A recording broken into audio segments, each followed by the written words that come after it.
Let's get this meeting started for one of the world's largest Kiwanis clubs, and certainly one of the world's best. My name is Eric Rowland. I am now the former president, but I'm doing a stand-in. So let's get the meeting started with a Pledge of Allegiance. So if you could stand, and the flag is behind us. Yeah. So I pledge allegiance to the flag of the United States of America and to the republic for which it stands, one nation, under God, indivisible, with liberty and justice for all. All right. Greg Silver, would you like to join us for your thought for the day?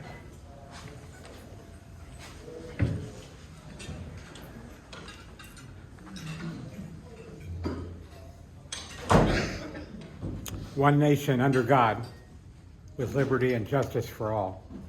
That's what I've been listening to the last few nights on public television with the Revolution documentary by Ken Burns, which is again on tonight at 8 o'clock and tomorrow night. I jotted down some thoughts I've had from watching that as a historian and as a judge.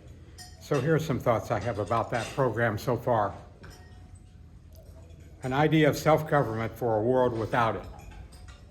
A match lit for participatory citizenship. Struggle and death for a new nation over years. Loyalty, dishonor, morality, economy being so important, and land issues. Inclusion of blacks and indigenous peoples on both sides of the battles of the Civil War for the existence of independence from a country that no longer seemed to care about its colonies. To a coming together, at least as far as independence of them, to a coming together as one under the law on July 4th, 1776. Do not underestimate the effect of Thomas Paine's writings. It was a way people communicated them. Never forget the sacrifices, for example, Christmas addicts, and the courage of so many. Never forget the lack of food and shelter and smallpox that decimated both sides, everyone, Native Americans, blacks, slaves, on both sides, loyalists, British and Americans. Realize the battles of Lexington and Concord and Bunker Hill and Quebec were extreme, deadly battles. No taxation without representation. The Constitution and Bill of Rights later expanded for all. Never forget the value of common decency. Never forget no faith controls. We are the United States of America. We are not the United States of amnesia. We are the founders' idea of inalienable equality for all. Mutual respect for rights of all must endure for us now as never before. And in a more positive, I'm trying to be positive, happy holidays.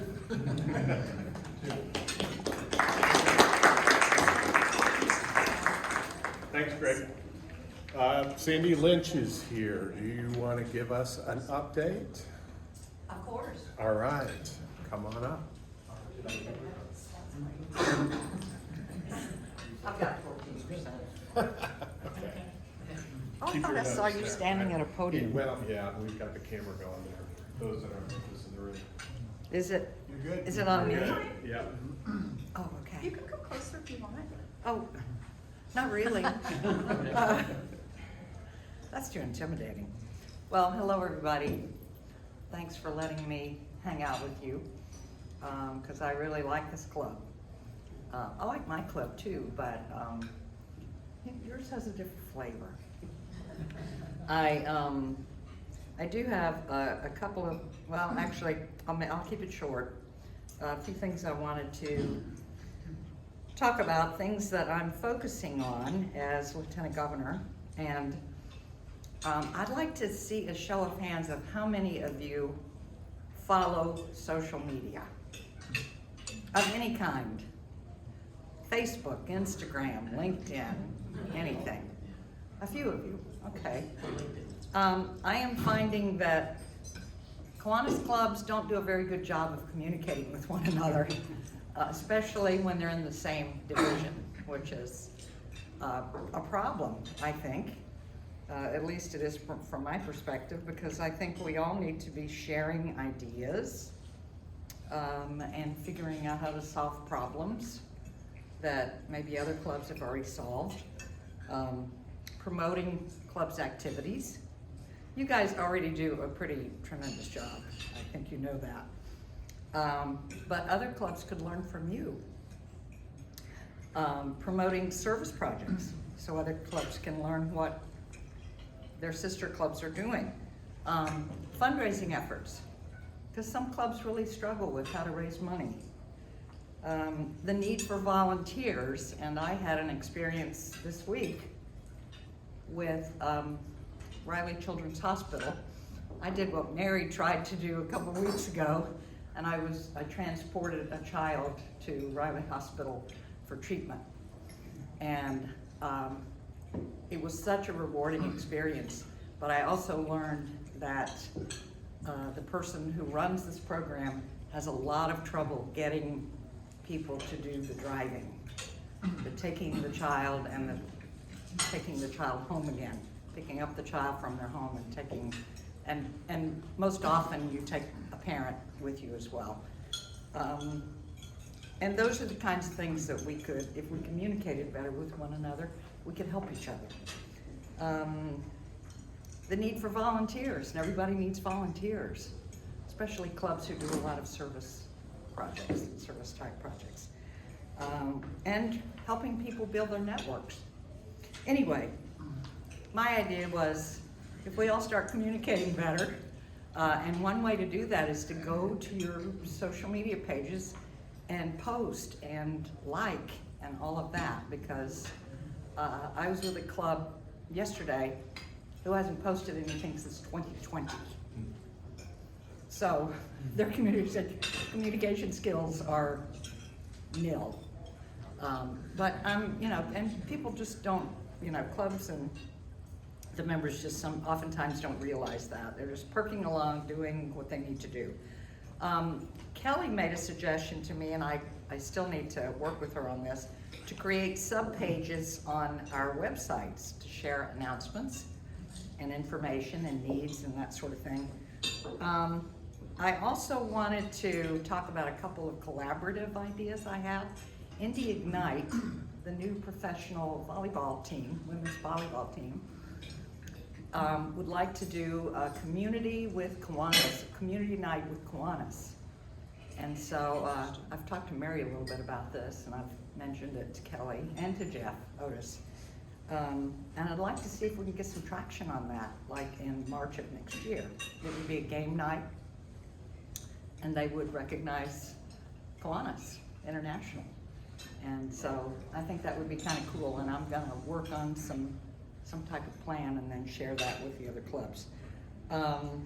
Also to resurrecting interclub meetings, which some of you would call division council meetings, and maybe combine that with an actual club monthly meeting, and all the clubs send 1 or 2 people or more if other members are interested, to get some of these conversations going. And then the last thing I've already talked about is the Riley Children's Hospital transport program. So I don't know the best way to do that to help Felicia Dixon, who runs the program, but I've committed to her that I'll come up with some ideas. And that's all I have. All right.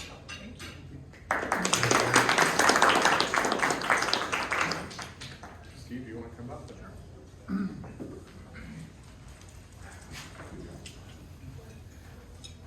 I want to introduce our newest club member, Mike Rowland, but first I want to tell a little story.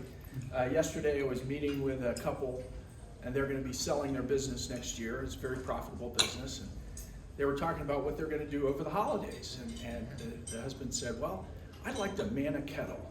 I would really just like to spend some time next to a kettle and get some donations. And I told him the story about Joe Marbaugh, our now past member, who used to man a kettle at Circle Center Mall and bring a lot of bills, and he would say, I'll match you. And it was such an effective technique, He would challenge people to match him, and I don't know the numbers. Duke, you might know. He probably was one of the leading, kettle fillers. But I told this couple, I said, well, I can connect you with the people that can set you up to man the kettle. but I really want to introduce you to Mike Rowland. I think he's Mike's prospect. But so Mike Rowland is our newest member. Mike is a returnee to the Salvation Army and comes from a Salvation Army family, which I think is really cool. But I'm not going to tell you the rest of his background. I'll let Mike do that.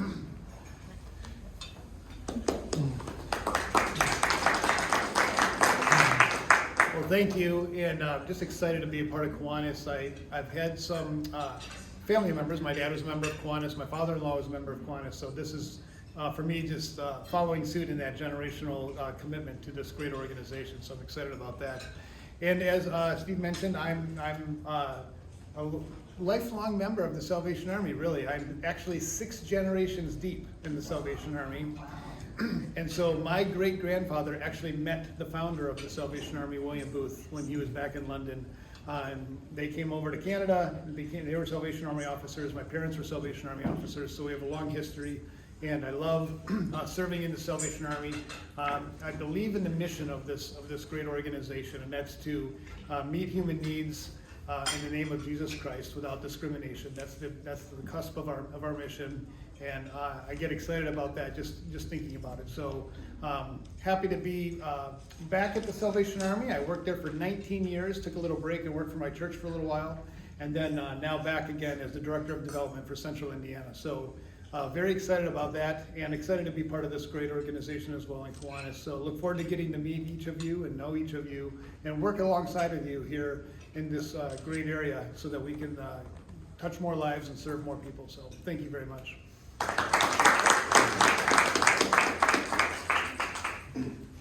Well, I'm happy to have another Roland in the club. So, it can't be bad. We must be brothers from another mother or something. So, all right, a few announcements. Next month, we'll be back here at the Columbia Club on Thursday, December 18th.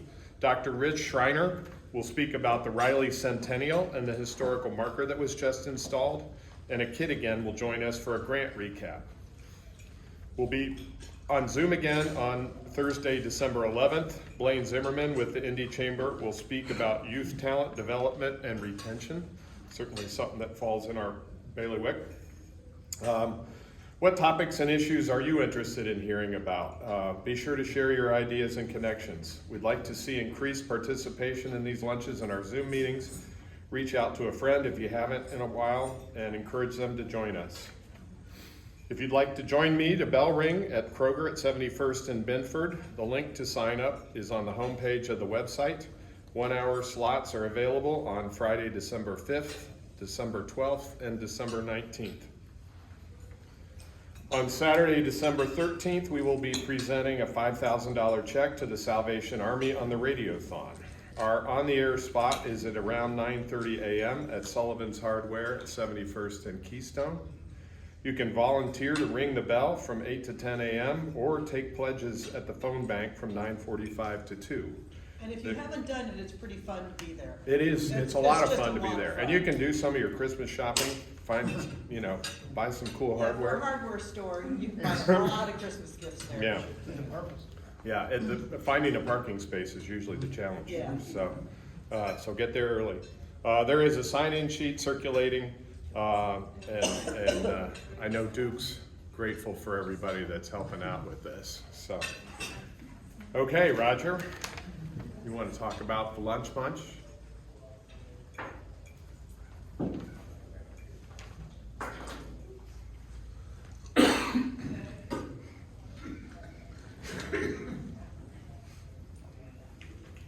We've been meeting on Mondays at Iozo's Garden of Italy for lunch once a month. We're gonna switch it up to Tuesday and see how that goes. So our next meeting is December the 9th, 11:30 at Iozo's Garden of Italy on South Meridian. Come and join us. Just let me know if you can. So we have plenty of seats for everybody, but food's great, fellowship's great, so please feel free to come and join us anytime. It's always in the newsletter. Thank you. Chuck, you want to give us a football update? Sure.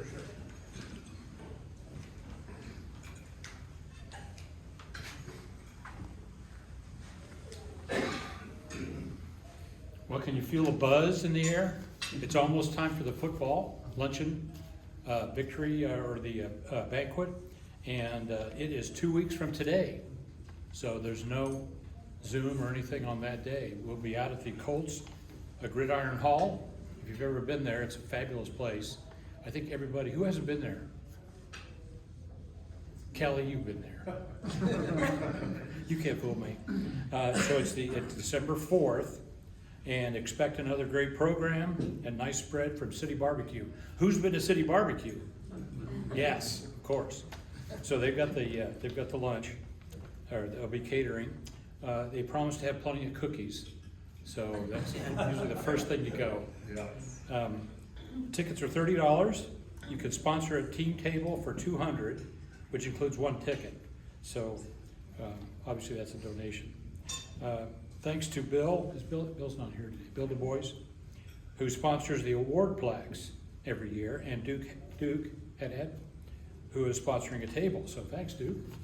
Duke, step forward.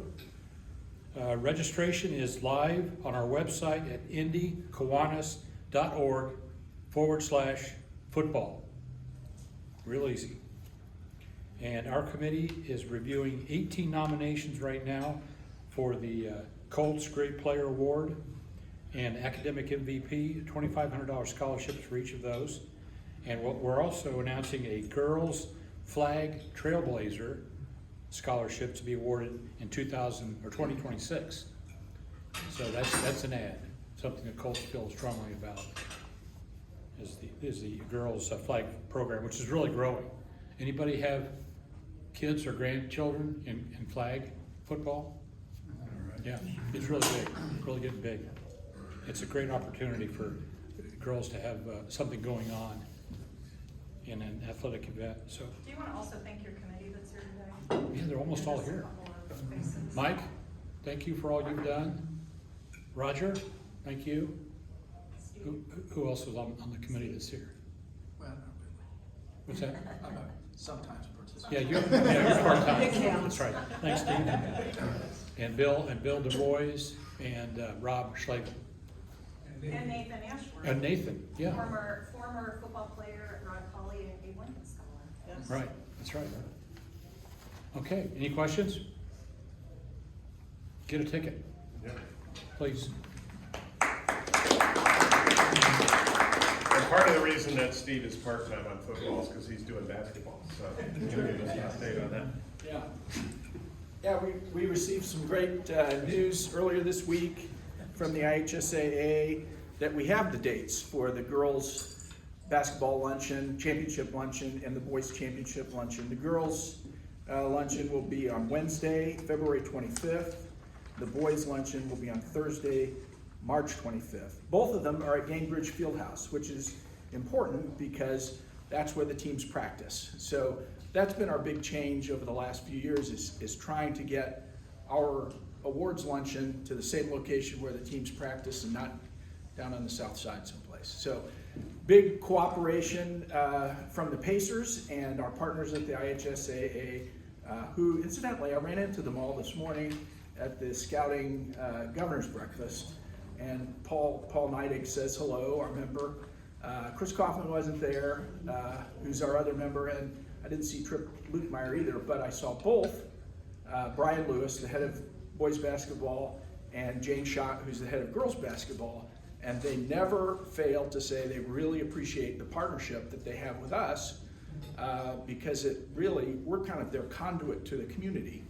I think that's the way they look at it, and so that continues with football, girls basketball, boys basketball, and then the IHSA Impact Awards in April. So great partnership, and following football, look forward to seeing you all at boys basketball and girls basketball.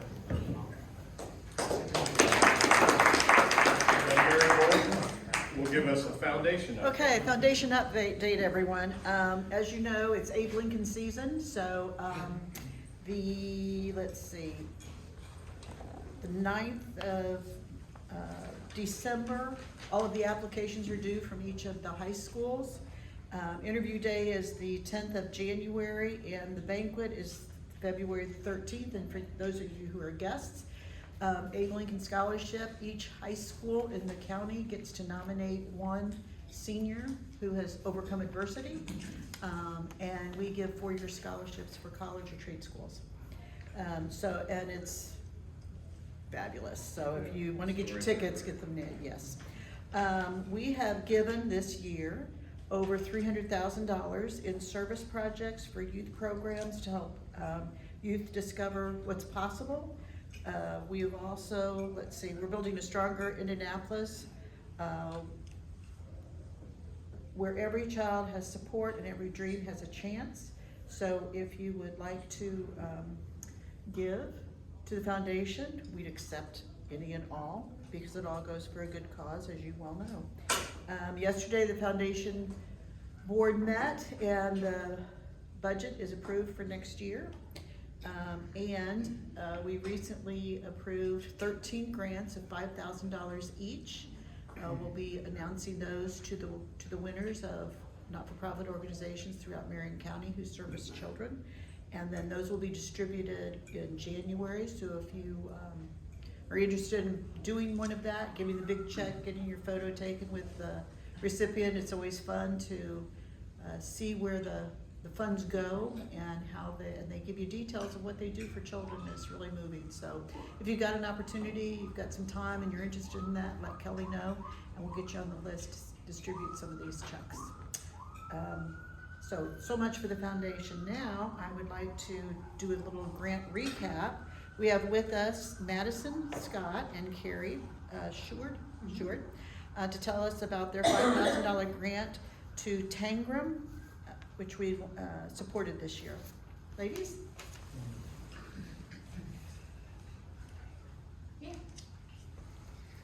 Hi there. Thank you so much for having us. I'm really excited to be here, and I'm going to share a little bit more about Tangram so you guys can get to know just a little bit about our organization, and then Carrie's going to share a little bit about our grant program that we were able to do this year through the funds awarded through Kiwanis Foundation.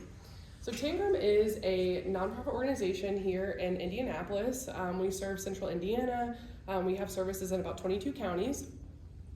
So we're really focused on supporting youth and adults with disabilities and meeting them where they're at and helping them meet their unique goals and live the life that they want to live. And so for everyone that looks a little different, but we're really focused on customized solutions to being able to empower those individuals to have independence, remain in their homes. Have community integration and accessibility, be able to access things in their community that they want to be a part of. We have a lot of different types of services and programs for youth and adults. Those can be things from employment services and job coaching, things like our different behavioral health, autism services, which Carrie's going to tell you about a little bit more here in a minute. We also have life coaching, community and residential services, health and wellness and transportation. So really focused, on how can we serve that whole person, and once again help them meet their unique goals. We rely on community partnerships and grant funding to be able to continue to serve at the capacity that's needed in the community. And so partnerships like this are so impactful to our organization and those that we serve. So really excited to let Carrie, our Vice President of Behavioral Health and Clinical Services at Tangram, be able to share a little bit more about our autism programs. Yeah, so the program that was funded through this grant is called Launch into Life, and we've been implementing that for a few years. The struggle is funding for that. So we serve transition-aged individuals with developmental disabilities, primarily autism diagnoses, anywhere from like high school age up into young adulthood. Going through all the life challenges, so finance, employment, soft skills necessary, goal setting for the future, whether that be going to college, going to get a job after high school, or just living independently, all of the necessary pieces, as well as developing your own community and natural supports. So our Launch into Life program is very important and very needed, but also very poorly funded. So this grant was wonderful. We were I want to make sure I don't miss all the details. Let me get my glasses on.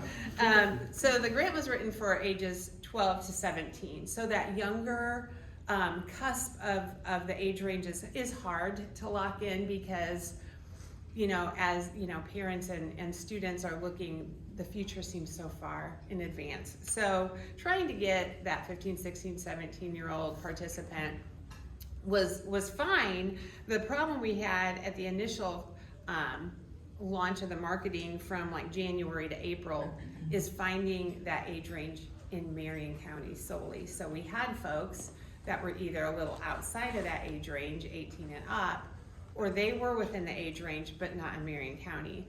So we made the decision to reach out to schools because we're better to capture that audience.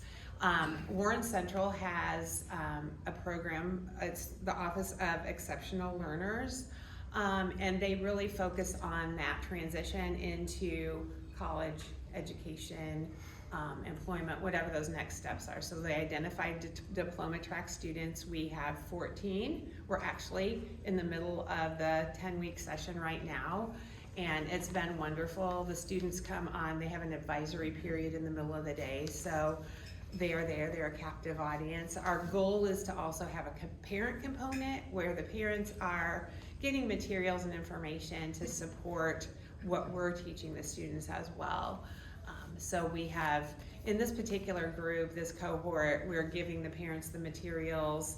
We are offering some parent groups when they can participate, but time and energy, those are hard for parents. So we're providing them the materials and then they can reach out to us. So that's where we are, and I can give you more data when we wrap up this 10-week session, but it's been wonderful, and we really, really appreciate having the funding to be able to offer this to people, because a lot of our previous programs were out-of-pocket expenses, and that's difficult for most folks. Yeah, thank you guys so much. Appreciate it. Thank you. Yeah. All right. Good to know we're making a difference. Duke, you're on. Thank you. Introduce our speaker.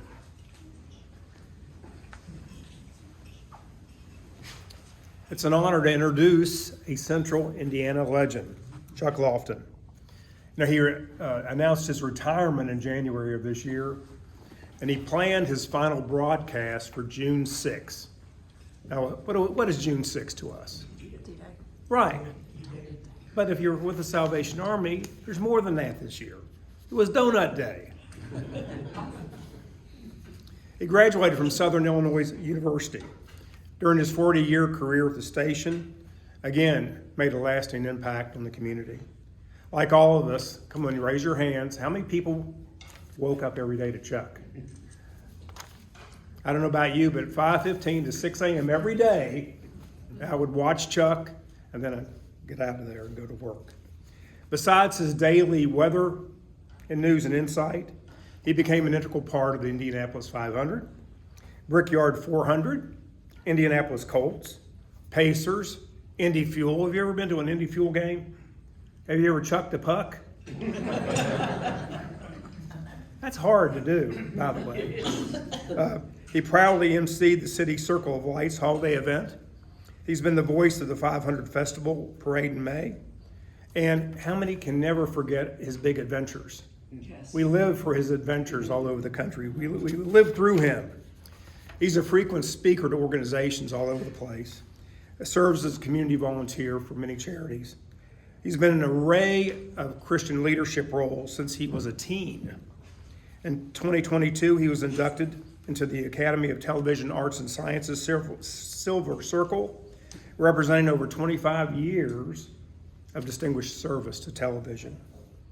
Of special importance to me, Mike, Salvation Army, and many of you who've been on the Salvation Army Advisory Board. He's been a tremendous and still tremendous advisory board member. Anytime we ask Chuck to do something, he does it. Spokesperson, he's the first to say yes. I ask him many times, would you do a video for Golf for Kids, or Codes for Kids, or Angel Tree Toy Shop, or Radiothon, or whatever? He jumps immediately and does it quickly, and we just stay out of his way. So when you talk about time, talent, and treasure, this man walks the walk. I love his Christian faith as he strives to make this community, again, a wonderful place to live. He is our Christmas chair this year, and last night he was here emceeing our event, which is over in that area. We had our Christmas kickoff of $3.6 million. Mary was there, for example. And so I know under his leadership, we're going to get $3.6 million this year. We all know there's a lot of need in the community. He will bring it, and we will follow him. He's been married to his wife, Mary Lou, for 46 years. He has 3 sons, Tim, Paul, and Philip. He also has daughters-in-law, Heidi and Shannon, and grandchildren, Charlie, Riley, and Logan. I am blessed to call him my friend. I am so thankful that he's with us today. We all look forward to his presentation. May I present Indiana's own Chuck Lofton.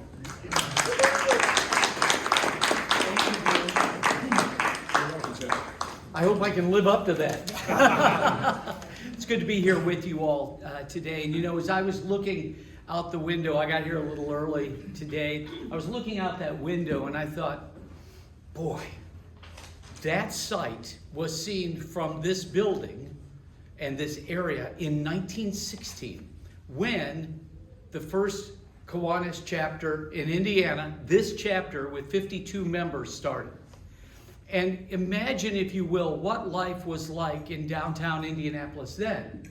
I can tell you, with 40 years of doing the weather for Indiana, coming here in 1985, downtown has changed a lot just in 40 years. And I know that that change is probably going to continue, and we hope for the better, that's for sure. But I want to thank Duke for the introduction. Thank you all for my second meal in 2 days at the Columbia Club.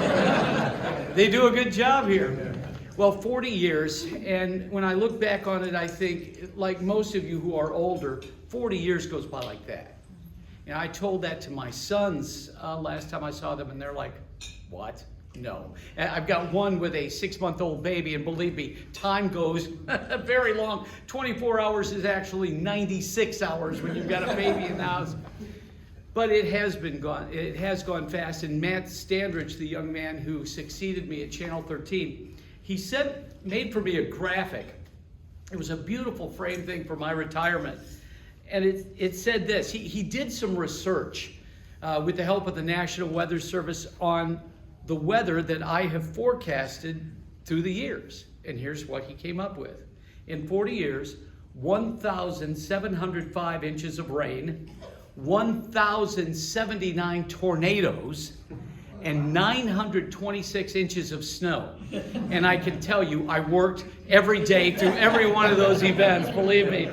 But it really has been a pleasure, and I say now it was a pleasure to serve Indiana at WTHR through snowstorms and tornadoes, heat waves, school delays to flash flooding, and just the everyday forecasts. Some of you may remember the day in 1994. I remember it because I worked that day. It was the coldest day in Indiana history.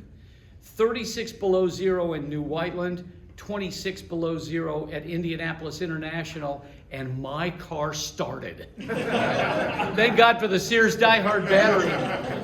But I made it to work, and it was a very eventful day. And of course, as I mentioned, when you're just there in the morning, people counting on you, especially our bread and butter, which it was and is young mothers with children, trying to get ready for the day ahead. And, you know, by the way, some things never change. It's the mom that does everything. And we learned that. They get the kids ready. They get the husband ready. If they're working, they get themselves ready. But we always counted on them to watch Channel 13, and I'm so thankful that they did for all of those years. But when I think back on some of the highlights or some of the things that made this job worth living, it was probably severe weather. You would not think that fog is severe weather, but certainly that's the worst weather that we have in Indiana in the mornings, because it has such an effect on so many things, from people having to get short-term child care because school is late and because they have to get to work, to road crews and you name it. But I remember back in 2016, in fact, we ran a promo on this thing until really the day I retired. It was in 2016. there was a tornado outbreak. I was in our mobile weather center. We were tracking this thing, this tornado that started in Brownsburg, went to Anderson, went past Muncie, went up into Grant County, and we were following this. And the National Weather Service had said, okay, you folks in Grant County, we're going to lift the tornado warning. I heard that in my earpiece. We're live on the air in a van, and I said, no, no, no. There it is. And as my wife was screaming at home, watching that on TV, afraid I was going to get knocked out by the tornado, I thought, you know, we have saved some lives today. And that was really where the rubber hits the road and those types of events. But you know, my path to Indianapolis was quite the ride. I grew up, as Eric and I were talking about earlier, in the Chicago suburbs. And I guess people immediately know that by the way I say Chicago. But I grew up in the Chicago suburbs on the North Shore, and with two wonderful parents and a brother. All three of those have passed away, unfortunately. But growing up in the Chicago suburbs, I fell in love with TV and radio in Chicago. At 16, I got a job at a local radio station in Zion, Illinois, which is one of the farthest northern suburbs. It's also a station that doesn't exist anymore. And I was able to do basketball, do the news. I mean, you name it, I'd be on the air there. That led to me going to Southern Illinois University in Carbondale. And I went there because at the time, in the mid-70s, that was the #1 ranked television station, that was the #1 ranked radio TV program in America. It was also, according to Playboy magazine, the #1 party school in America, which had a problem with my parents. How they knew that Playboy had ranked it #1, I still don't know. That kind of worried me as well. But the pastor of my church, I'd become a Christian when I was a junior in high school. He was a little bit worried, but he said, hey. He said to my parents did not go to college. He said, I'm going to help you. Well, everything's going to be good. And my pastor got me in a dorm that was called the Baptist Student Center. It was in the heart of campus. It had 150 men, it had 150 women, and it was right next to the communications building. So as far as my parents were concerned, I had the best of both worlds. I had a great dormitory with a cafeteria and wonderful students, and then I had the communications building. Was there 4 years. The highlight of that was meeting my wife. I had broken up with, well, all right, let's be real. My girlfriend broke up with me. And I was so depressed that I was going to transfer out to Northern Illinois University. And one day I'm getting ready to put that paperwork together, and I look down the hall at the dorm, and I see this young woman in a midriff top and bell-bottom jeans that went out to here. And I said, Lord, what have we here? And we've been married 46 years now. That was Mary. But my senior year of high school, and I had done everything, or senior year of college, I'd done everything from doing the weather on a television station. We had 3 newscasts a day there and a 50,000 watt radio station. I did play-by-play of college basketball and football. I, by the way, was the guy who said on the air, you know, Larry Bird was calling a game between Indiana State and Southern Illinois. I said, Larry Bird is great, but I'm not sure he's going to make it in the NBA. He's not good close to the hoop, and his long-range shot is horrible. So obviously I got out of that. But one day in December of 1978, it was in the newsroom. It was right before Christmas, and a young 17-year-old girl had hijacked a TWA jet that landed in the area between Marion and Carbondale. She had hijacked this jet to get out a man out of Marion Federal Prison named Garrett Trapnell. Covered that story. Some of our work was on CBS and NBC, and fortunately I won the feature story of the year from the Associated Press, which got me a job in Evansville. As soon as I graduated on Saturday, started work on Monday at the NBC affiliate, was there for 6.5 years. My wife worked in radio, I worked in TV, and I loved it there. In fact, we still call it Evansville. But wasn't enough to support a family. And at the age of 28, I had 2 babies under the age of 2, and my wife had quit work to try and take care of them. And so I ended up here. And 40 years later, I'm talking to you folks. We started the show Sunrise in 1985. I was called and asked to come up here and flew up here, and immediately I knew that this is not only where God wanted my wife and myself, but where I wanted to be. And in October, by the way, of 1985, and some of you will remember this day, Union Station had the grand opening, and really, for my money, that is what was the big change in our city. The opening of Union Station coinciding with the expansion of the convention center, coinciding with the opening of the RCA Dome. Bill Hudnut was a revolutionary. He did stuff when there was nothing on paper that said it would work. And from there on, obviously, we've seen so many things. By the way, if you're wondering how I got from sports and news into weather, in 1982, I was in the newsroom, and the news director said, "Hey, you've been filling in a lot in weather, and people seem to like you. I want you to have that job. I want you to go on and get your seal of approval and those types of things." And I said, "I don't think I really want to do that. I like doing everything." He said, "I'll double your pay." I said, "You got a meteorologist right here." Of course, double of nothing is still not much, but it was great. But you know, I've enjoyed being here because I love the people in Indiana. I think we have extraordinary people, people like you who are willing to give of their time to help others. People who tell you exactly how it is. In Indiana, if I'm in a grocery store and somebody walks up to me, they're always very nice, and then they say, "You know, I don't really like fill in the blank, but I know where they're coming from," and I really appreciate it.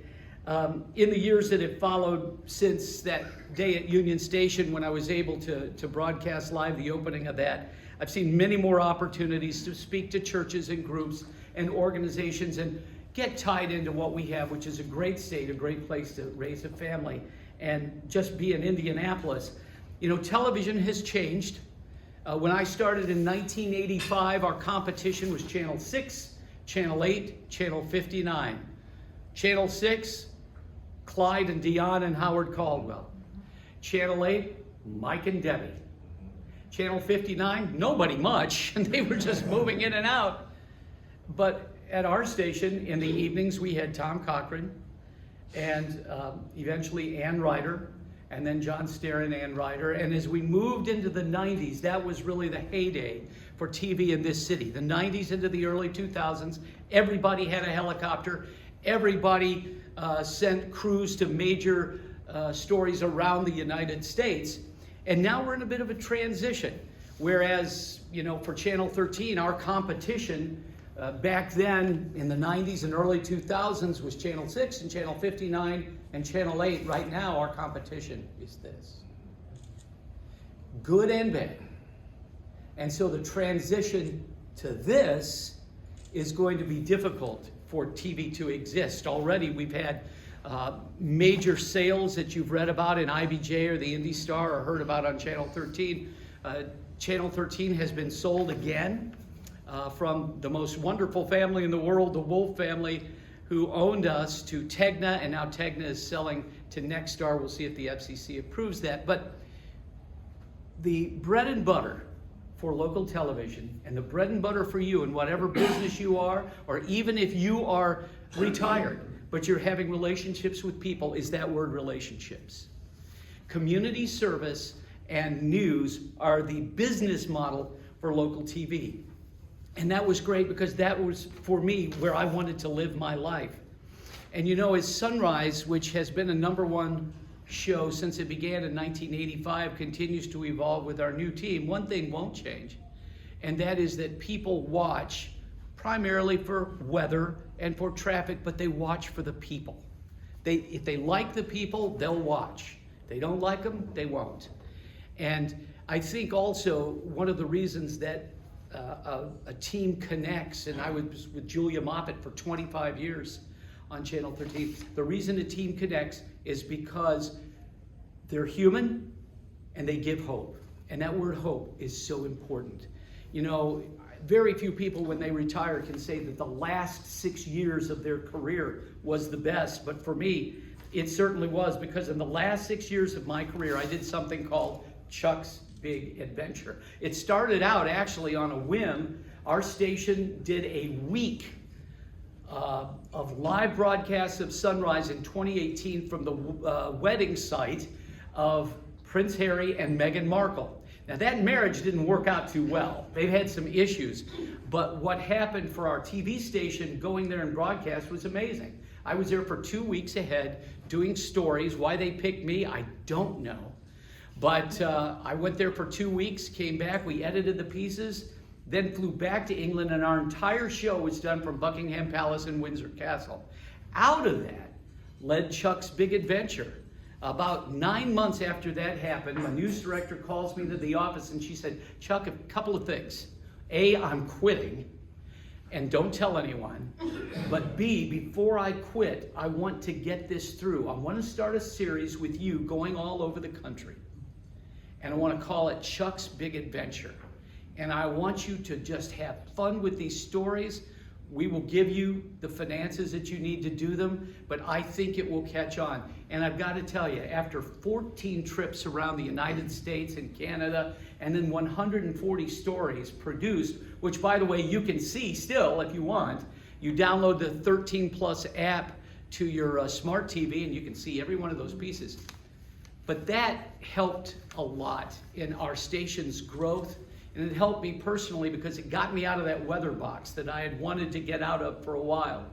And it let me do more than just the weather, and that was bring people stories of hope, which is my favorite four-letter word. You know, when we were in New England doing a series of stories, and we were in New England, we were in Key West, we were at this beautiful resort in Missouri owned by Johnny Morris, the owner of Bass Pro Shops. We were in Charleston and all over the country. But while we were in New England, something happened that, and I want to be very aware of the time, so I'm going to make it real fast. So listen with every ear you've got. Those of you with 3 ears, use them, okay? I'm going to go through this quickly. We're in New England, and two things happened. One, we were getting some shots of the Atlantic from the most diverse national park in the country, and that is Acadia National Park, which is off the coast of Maine. You've got these beautiful islands, you've got Cadillac Mountain. We're in a plane getting shots of the islands off the Atlantic. The pilot says, hey Chuck, do you want to fly the aircraft? And I said, absolutely.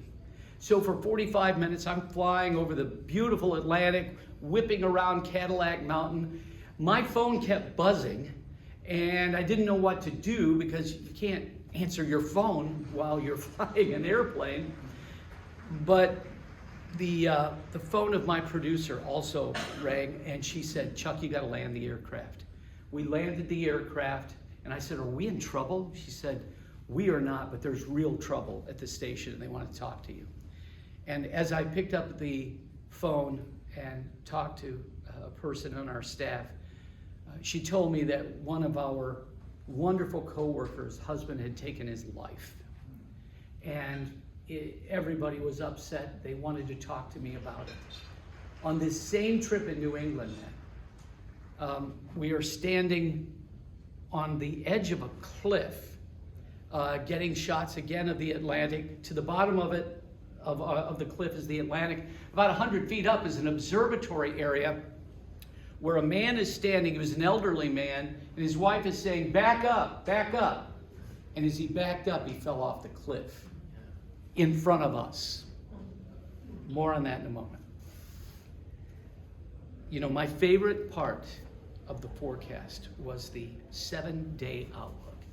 And the reason that I loved that 7-day outlook was because no matter how bad the forecast was, 1 out of 7 days, there was some hope.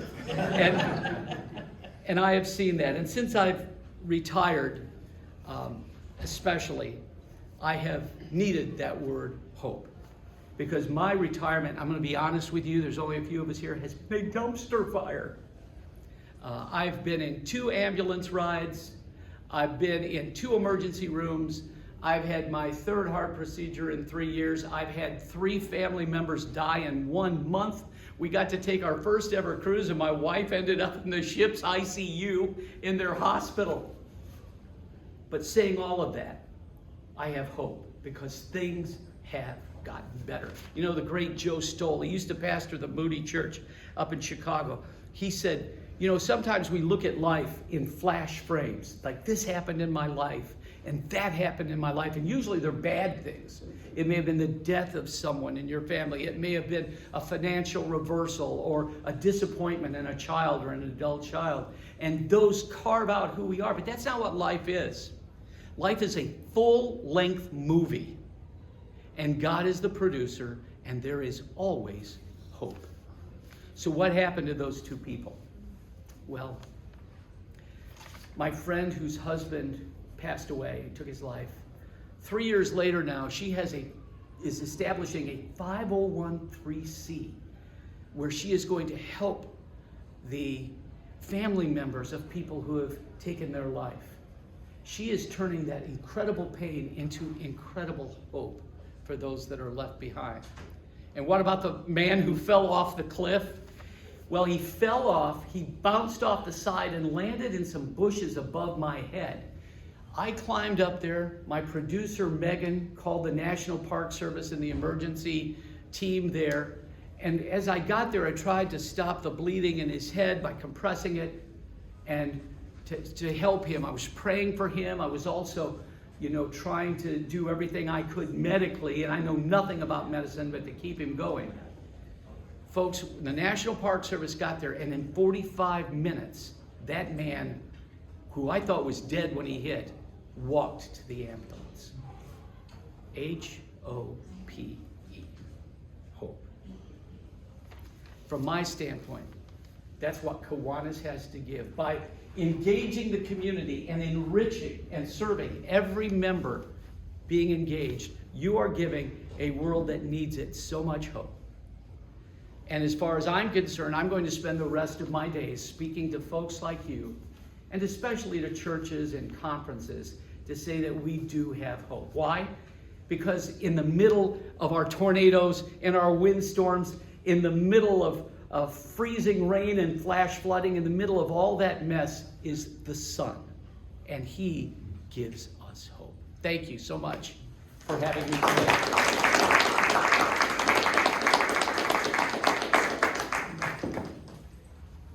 Chuck, thank you so much. That was a terrific message, and one that all of us need to hear and live out.